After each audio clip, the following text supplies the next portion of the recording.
Good afternoon. This is Dale Francisco sitting in today for Dan Del Campo here on Sound Off. Give us a call at 238-5775. That's 238-KPRL. And in this hour, I will be joined by Peter Adam. Peter is the 4th District Supervisor from Santa Barbara County. He's from an old ranching family, and I think he'll have a lot to tell us about a lot of things that should be of great interest to our listeners. Hello, Peter. Welcome to Sound Off. Hello. How are you, Dale? Doing great. Good. Peter, tell us a little bit about your background, your family, and your business, and give our listeners a little bit of sense of who you are. Well, I am a fifth-generation farmer. We grow 1,800 acres of vegetables at this point in the Santa Maria Valley. We're spread out over 30 miles, and we are totally vertically integrated. We grow broccoli, lettuce, cauliflower, celery, romaine, green leaf, red leaf, and then we had 200 mother cows before this drought hit, and now we're down to 89. We do everything ourselves. We have our own sales. We have our own packing operations. We have 400 employees. We do all of our own trucking. Within the valley. We don't do anything outside the valley. We have our own cooler. We have some commercial space, and we have that we rent out, and that we have a lime business with some of the lime that came out of the sugar plant out there at Betaravia years ago, and is still just residual. There's about a million tons of that left over out there, and we load that up for agricultural purposes every day. Huh.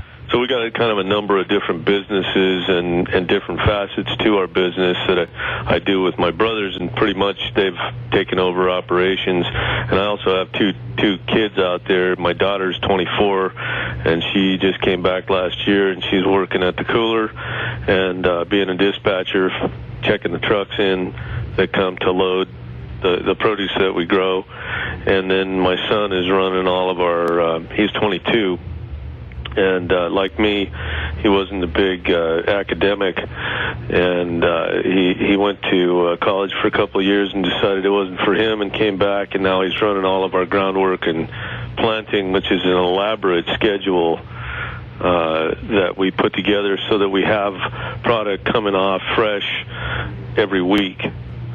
So I don't know if your listeners are aware, but in the Santa Maria Valley, broccoli and cauliflower are 52-week crops. So we have 52 different fields a year that we have to plant at different times to come off once a week. Huh. So we have a really elaborate schedule because the day length determines how long it takes to get to harvest from a certain planting date. I see. So we work backwards from the harvest date and determine, depending upon what time of year it is and how many days it will take in that time of the year, we work backwards to the planting date. So my son is responsible for all of the ground prep and making sure that each field is ready for the planting on the day it's required. And then we have another guy that grows the crop that's not a family member, but he's just about one. He's about to get adopted. He does such a great job. And he manages, and we also have our own nursery, so we grow all of our own, virtually all of our own plant starts. And so that the other guy who runs the growing takes it kind of from when it gets in the ground.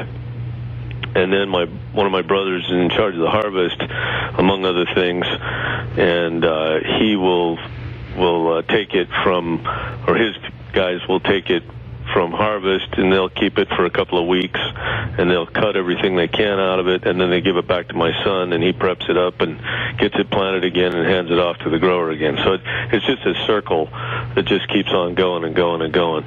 Peter, that sounds like an incredible operation. What's the revenue for your company? If you count them all up together, probably in the $40 to $50 million range. Wow. And that's subject to change without notice in this business. We've had a couple really good years, and we can have a couple of really crappy years, and it'll be something else, something much smaller. But this drought is actually pretty good for us because there's a lot of the state that usually produces some of our produce items that can't produce for lack of water. There's some of the from my understanding, there's some of the Oxnard Plain that's not doing so well with water, and a lot of it is voluntary. The Oxnard Plain deal, they have a Fox Canyon aquifer management group down there, and it's a voluntary agreement with a water district and a bunch of the landowners down there, and they decided that they were going to restrict their pumping when certain things happened, and so that's my understanding. Is those guys have kind of voluntarily restricted themselves. I don't know that they're actually short of water, but they may be having some quality issues. And then over in the valley, that is really a chronic water shortage because they get all their water out of the ditches, and or most of their water out of the ditches because their groundwater is so deep, it's really expensive to pump. I see. And so those guys have laid a lot of ground out just for lack of water. And then you got the Pajaro Valley that's got some problems with their water, and Salinas has got some challenges with their water, although they're not really out. I don't know what their water elevations are, but I haven't heard anything drastic out there. But and Santa Maria Valley has some places that are running a little bit short, but they're not really part of the main. I mean, they're certainly part of the main basin, but they've historically gone dry from time to time. Kind of in the north, right adjacent to the river. The water tends to be really shallow. Okay. If you're familiar with the terrain. Well, Peter, I don't want to get too wonky on this stuff because I'm sure your listeners. I'm sure we have a lot of listeners who are equally wonky and very interested, but we've only got about a couple minutes here before the next break, and I was wondering if you could tell us, given your deep involvement, given your family's historical involvement in farming, how did you get involved in politics? Well, I got mad, in short. I heard my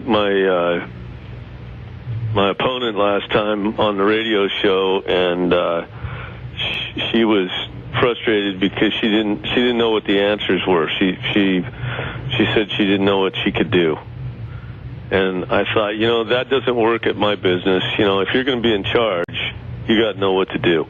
Right. And it's okay to say I'm working on it, and it's okay to say, I don't have an answer at the moment, but I'm going to get you one. But you can't say I don't know. Period. End of thought. And that's what she said. And we all know that all these things are wrong. The debt, the deferred maintenance, the out of control labor costs that we have. And you have to manage the company. I look at it like it's a $900 million company. And, I just look at it like if you were a board of directors of a $900 million private company, we would get fired, if we performed to the extent that we've performed. Right. And, it's unacceptable to me that our government can't run itself in an efficient way like everybody has to at their own home. Peter, I think that's a really valuable way of looking at it, and it's one I share. I hear the music here, so we're going to have to take a little break. But when we get back, you can tell us a little bit more about your conversion into the political world and what you see as the big issues facing Santa Barbara County. Okay, we'll do. Okay. 238-5775. 238-KPRL. You know the drill. The North County's listening to you on Sound Off. Good afternoon. This is Dale Francisco sitting in today for Dan Del Campo, and I am joined by Peter Adam, 4th District's County Supervisor from Santa Barbara. And Peter, we have a caller who's been waiting patiently here, so I'm going to take that call. Okay. Hello, welcome to Sound Off. Good afternoon. How are you today? Doing great. I'm great. My quick question for the supervisor is, what is happening with water for Santa Barbara? Well, as you know, or as you might know, I'm a 4th District Supervisor, which takes up a bit of South Santa Maria, South and West Santa Maria, and Orchid, and kind of goes over the hill into Lompoc and picks up a lot of the Los Alamos Valley, but not the town of Los Alamos. So I don't represent those people down there in the South Coast directly, but I have advised them to do everything they can to get desal up and running immediately, because in the I think unlikely event we have another dry year, because of my family's history, I have strongly held beliefs that the weatherman and all the pundits don't know what they're talking about, and nobody can tell you what it's going to do any further out than about 10 days, and even anything over 5 is kind of a guess. And as my dad used to say, it has always rained. It will rain someday. We just don't know when it's going to be. And was Dick or Jack your dad? Dick was my dad. I knew him very well. Well, good. Yeah, we're good people. My question: water out of Councilman is the Tecolote now for water? I'm sorry, caller. Could you repeat that? Are they pumping water out of Councilman into Tecolote Tunnel for Santa Barbara? Yes, they are. There is water passing from Cachuma Lake through Tecolote Tunnel, and I don't know if they've turned the pumps on yet or not. The thing I don't understand, and I understand it's an environmental situation, Gibraltar and Juncal they're virtually getting silted up, and the environmentalists, as I understand, won't let them clean those dams out. Is anything being forced to bring that about? Well, I'll tell you what, that is a very, very expensive proposition, and one that I wouldn't recommend. By the time you figure out how many dollars an acre foot you're going to get in that water that you save, and kind of the temporary nature of that, I think desal is a much more sustainable solution and much cheaper. The water that we've gotten into Santa Barbara County so far from the Central Coast Water Authority has cost the citizens of the county $2,011 an acre foot. Yeah, that's pretty expensive. And these now, one thing there, the ocean's big enough, you've got a good supply. The other day about the desal, and she expects the design, build, and operate bid to come back at $1,200 or thereabouts an acre foot.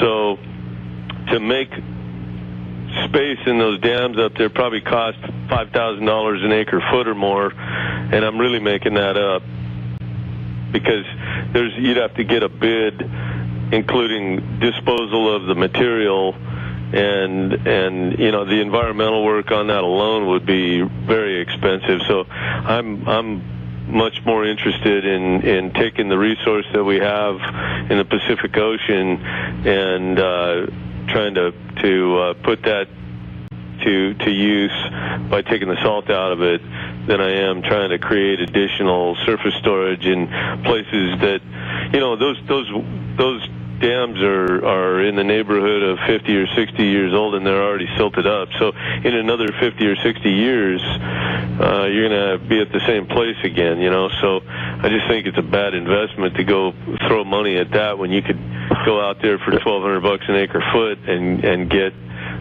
really good water and as much as you'd like to have. Gibraltar was cleaned out in 1948. It was cleaned out in 48? No. The silt was cleaned out in 1948 when the Case Company raised it.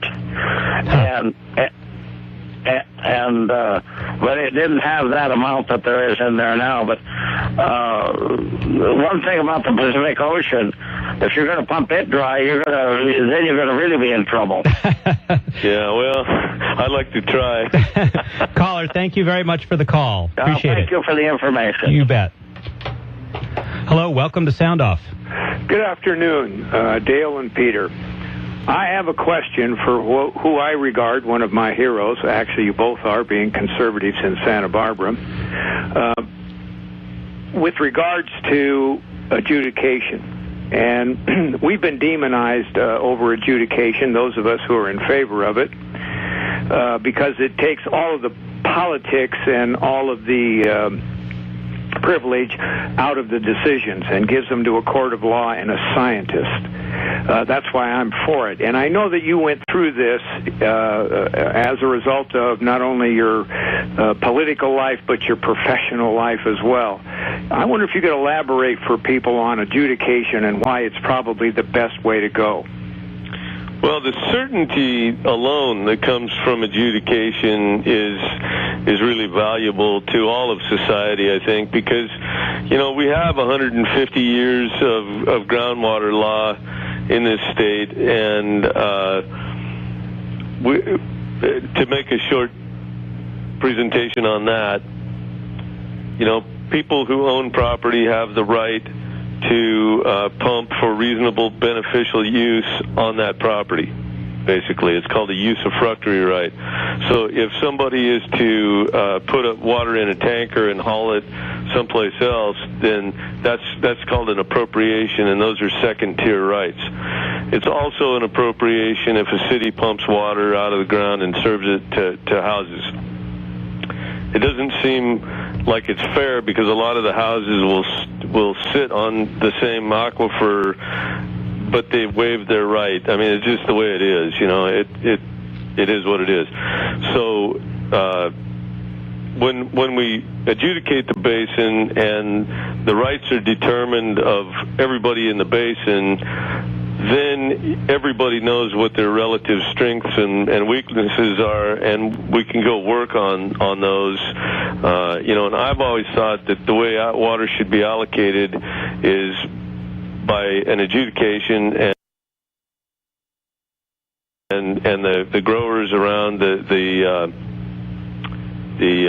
cities being offered the opportunity to stop farming for a certain amount of money at some point if the city needs water, because we all know that the cities are not going to go without water.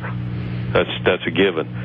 The question is, do they get to take it for free out from under my property and denude the value of my property, or do they have to pay for it? And, of course, we know cities are used to paying for water anyway because we've gone out and got this really expensive state water, and, it is what it is.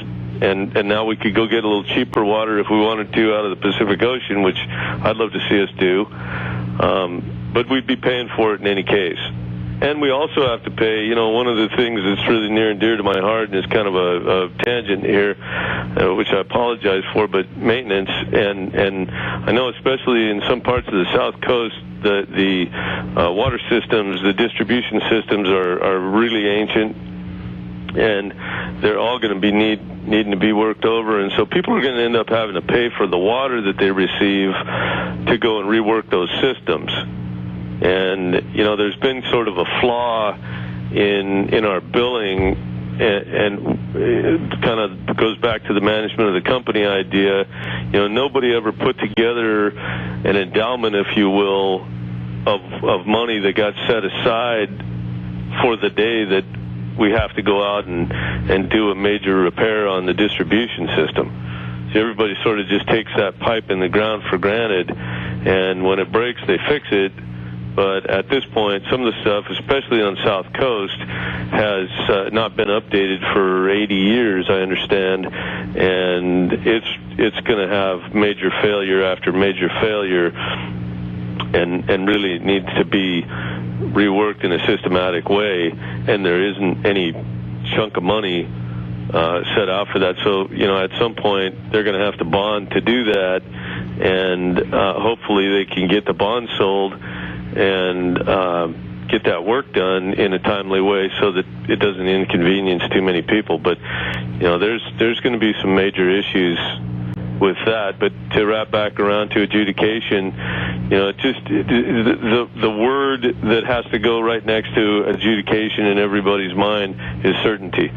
And it enables everybody to make a plan instead of having to rely on a political system where you count to 3 on some Tuesday to get what you want to get, and then some other board at some other time can change all the rules on some other Tuesday, and then people have created investment-backed expectations, and they've made those investments. They expect the rules not to change, and then bang, the rules change. So, that's why I like adjudication. And what we've done up here in the Santa Maria Valley has given us a tremendous amount of certainty, and we have continuing jurisdiction of the court to make sure that everybody behaves. And if the conditions change, the court will reevaluate everybody's relative position, and then we'll make our adjustments, hopefully in a market way. We've been placed in a position in the North County over the Paso Robles groundwater basin, those of us who live on wells, who, by the way, have to make all of our own repairs if something fails in our water system, at our own expense, no one else's. We've been placed in a position where the county is actually advocating for large landowners, large vineyards, and water merchants, even to the point where if you go on the county's website, this is the SLO County official county website, you will eventually, if you follow the links, be directed to both of the organizations who are in favor of passing an absolutely ludicrous water district that was formed under AB 2453. And what it will amount to is putting the fox in charge of the lock on the hen house. That's what it'll end up being. However, the Board of Supervisors has not given up any of their authority over that water district. So then those of us who just want to live here, I'm only a third generation. I don't have near the history that you do on the same piece of property. But we're being placed in a position now to have to fight for what's already ours, and spend money for what's already ours, and that's the right, as you point out, to use the water under our property for beneficial use. In my case, that's simply living. I don't grow anything anymore. So this whole argument is all based on politics, and that's why, to me, adjudication will sort that out. In the long run, I watched everything that happened down in the Santa Maria groundwater basin, and your activities and the people who adjudicated, and it turned out the way it should. Yeah. Well, I'll tell you what, the California groundwater law is what it is, and people have had to fight about it always, because that's why there's 150 years of groundwater law through the courts. And so really my thought is that the turning point's going to come at some point when, if it gets bad enough, Lord forbid we have another dry year or two, and some people who I consider chicken little alarmists are saying the drought's permanent. That's just from my perspective, with 130 years or something in this valley, and all the history that was passed on to me through my father. There's always these dry periods, and then there's a wet period behind them, and so. It's a Mediterranean climate, and that's kind of what you get, and we have to make do with what we have when we have it, and make it last as long as we can. in the event that we have a shortage. But, you're always better off fighting than leave it into the political realm. I couldn't agree with you more. Caller, thanks very much for that call. Peter, we're going to take another break here for a few minutes, and then we'll be back to talk about water and agriculture and everything else of interest. I'll be here. Okay. The sound-off lines are open at 238-5775. 238-KPRL. The North County's listening to you on Sound Off. Good afternoon. This is Dale Francisco sitting in today for Dan Del Campo here on Sound Off. Give us a call at 238-5775. That's 238-KPRL. And today I'm joined by Peter Adam. Peter is the 4th District County Supervisor from Santa Barbara County and a lot of other things as well, as we've heard.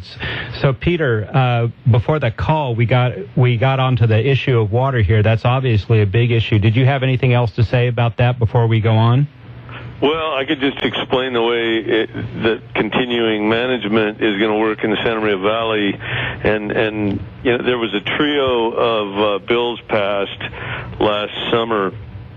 And I can't exactly remember their monikers, but basically they're going to demand management of groundwater basins, and they don't preclude two things about them.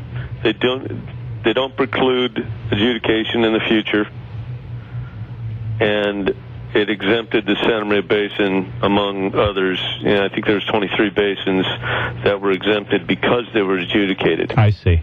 So the state wants all of us to have our basins managed, and they recognize that adjudication is a method of management, and it's fine with them as long as there's some kind of a management scheme over every basin. That's what those trio of laws require. Okay. So in the Santa Maria Basin, what ended up happening, there's really three basic groups in Santa Maria. There's the landowners, or the landowners group, or LOG, which is my group, and then there's another group that's similarly aligned, but for reasons that I don't want to go into, they had to seek different representation, which they did. And we ended up with our groundwater rights, the title to those rights quieted, or it's beyond dispute. We have the right to pump whatever we want for reasonable beneficial purposes. Okay. The second set of people or groups is the appropriators, which there are numerous because the basin is much larger than it was first thought. The basin runs all the way from Orchid all the way to and Guadalupe, all the way up to Shell Beach. Wow. So every one of those, even Arroyo Grande, it goes up into the Arroyo Grande Canyon, and it goes up every little canyon until it stops, and there's some kind of a stop to it that we all agreed on in two different phases of the trial. And then there's a third group, and those are the people in the Santa Maria Valley who, typically growers, many landowners, signed a stipulation that in essence does several things, but one of the major things that it does is that the group of the stipulators agrees to indemnify the appropriators, or the cities. So when things get short, they have agreed now, instead of that market solution that I talked about earlier, they have agreed to cut back pumping if conditions get to a certain point defined in the stipulation, that they will cut back pumping. Okay. So my friends and I, which are about 10% of the basin, or 10,000 acres, there was 108,000 acres in the basin, and so we're about 10% of it. We are going to be continuing to pump until the very last. Okay. The other guys are going to have to cut back at some point if things get bad enough, and the court is under continuing jurisdiction, not allowed to allow a continued overdraft. So what it really did was create that certainty, even though the stipulators have agreed to indemnify the appropriators. We're really never going to get there because the judge isn't going to be able to allow it because we're out there and the landowner group is going to say, hey, Your Honor, you can't allow there to be an overdraft. So we're going to have to address these issues on a smaller scale before it becomes huge. So as soon as somebody says the O word, then we just head right back up to court and tell the judge that he can't allow the overdraft, and he's going to have to start making adjustments.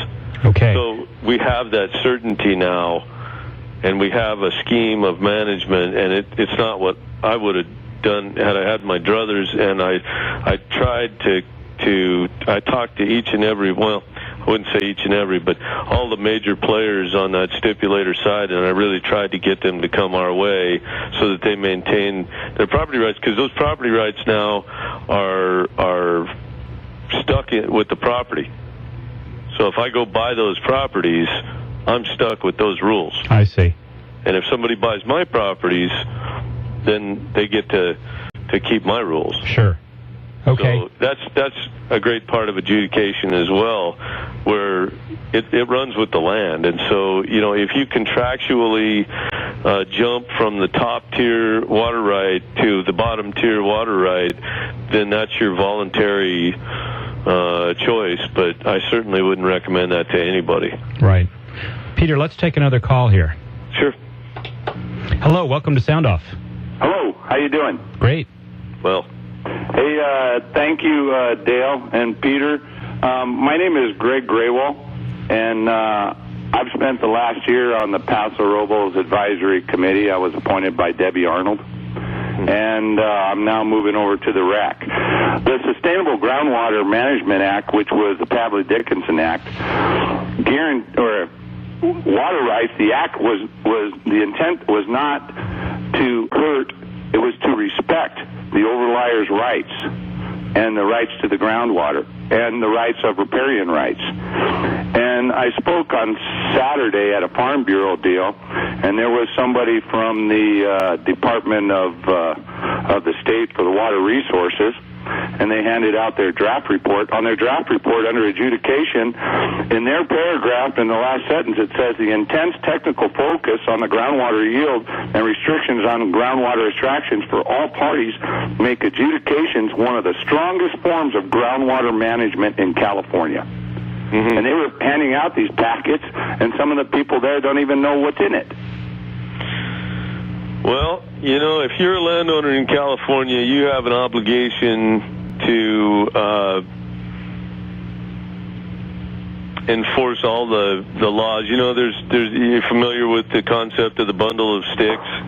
Yes. The law, and for those of you who don't understand, the bundle of sticks is referred to as the rights that you have when you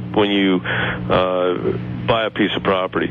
So when you own that piece of property, you have the right to exclude others, and you have the right to mine it to the extent that the mineral rights haven't been separated, and you have the right to pump water and other things.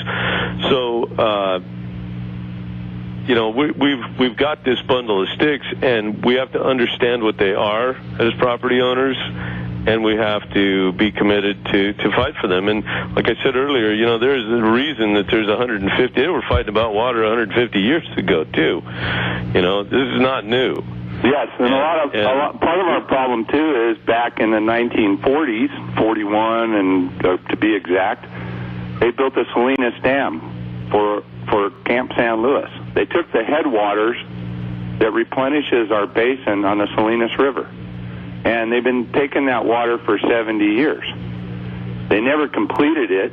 It's an unfinished permit, and they pay a fee to keep that permit open. And I talked to Dennis O'Connor, who is on the Natural Resources and Water Committee. I've spoken to him 3 times. He works for Senator Pavley. He's the ghostwriter on this bill. We've had numerous conversations about how each basin is supposed to sustain itself. They're not there to sustain a different basin or a different area. Well, anybody ever sue him? You know what? They're suing us, right? That's what they do, because they want to trespass, and they think that they should have a right to use the water, and you should cut back or doing whatever you want to do, because they're more important than you. Well, and just like the Nacimiento pipeline, I'm going to defend that. Because that's a legitimate course of action because of the inaction. See, I just got done saying, as a property owner, you have an obligation to defend your own rights and be willing to fight for them. And if somebody stood by for 70 years and watched somebody take water out of their basin and they didn't sue them over it and enjoin them from doing it, then, you know, maybe you get what you get. I don't know. But yeah, I agree with you. I'm in the quiet title action, and I'm protecting my rights because I looked at it no different than I have health insurance and life insurance, and this was my water property insurance. And right, exactly. And it's cheap. Yeah. They want to make it sound like it's really expensive, but they want to spend $1.5 million a year just to set up a 9-member board that the 5-member supervisors are still going to be in charge of to do nothing. They've been talking about this for 2 years. They haven't added one drop of water. Right, and see, that's the bottom line. None of these things create any molecule of water, and so, you know, like I was saying earlier, I'm a big fan of desal because it does create more molecules of water. I'm with you. Thank you. Thank you very much. We're about to go to a break, and we'll be back in just a few minutes with Peter Adam. Peter, thank you so much. You're so welcome. Okay, see you in a few. Good afternoon. This is Dale Francisco here on Sound Off. Give us a call at 238-5775. We have as our guest today Peter Adam, 4th District Supervisor from Santa Barbara County and a principal in Adam Brothers Farms. So, Peter, obviously, as you can tell, we've got a lot of interest in water here. I'm going to take another caller who's been waiting patiently here, and let's see what he has to say. Hello, welcome to Sound Off. You have Santa Margarita, Georgia on here. I just wanted to affirm Mr. Adams' quiet title mission as a very significant one. I went to a public works luncheon, and they mentioned the State Groundwater Management Act that they're pushing everywhere. But one groundwater basin was exempted, and that was the one in Santa Maria because it had been adjudicated. And I thought that to be a very loud and clear statement that adjudication certainly protects your water rights. Yeah, that's absolutely true. And there are other adjudicated basins. I believe there's 23 that are exempted in the acts. And back to Greg's comment about, you know, the city of San Luis Obispo diverting the Salinas River for 70 years, and your point is well taken that, you know, inaction could result in a bad thing for property owners. But one thing that they did do is they put in a live stream requirement. So the layperson is going to read that, as it says, if the groundwater disappears, surface water disappears at a certain point, that they will release water from the dam. So they can never say that they've been withholding because they've been held to a live stream requirement. Well, I'm not familiar with that case, so that's a little further afield than I've studied. Well, it's, you know, some part of the taking of water, and you're right. We do have to stand up for our rights, otherwise we can lose them. Yep, we can. Caller, thanks very much. Appreciate the call. Hello, and welcome to Sound Off. Yeah, good afternoon, and Peter, thanks for taking time to talk to us this afternoon. You bet. I just wondered if you could comment why it is that the purveyors and appropriators are willing to spend what's going to end up being millions of dollars on, you know, $1,500 an hour attorneys to try to steal the water rights from property owners.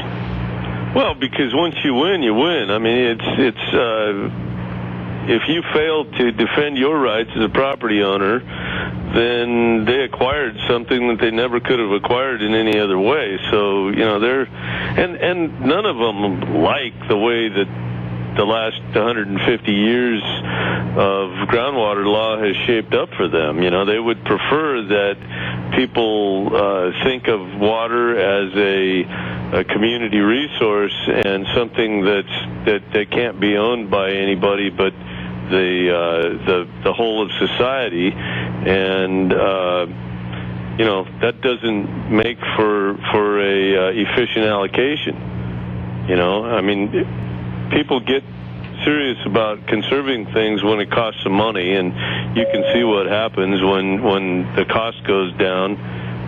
People just use more, and maybe in certain times that's okay, but in times of shortage, this law is not something that got made up in the United States.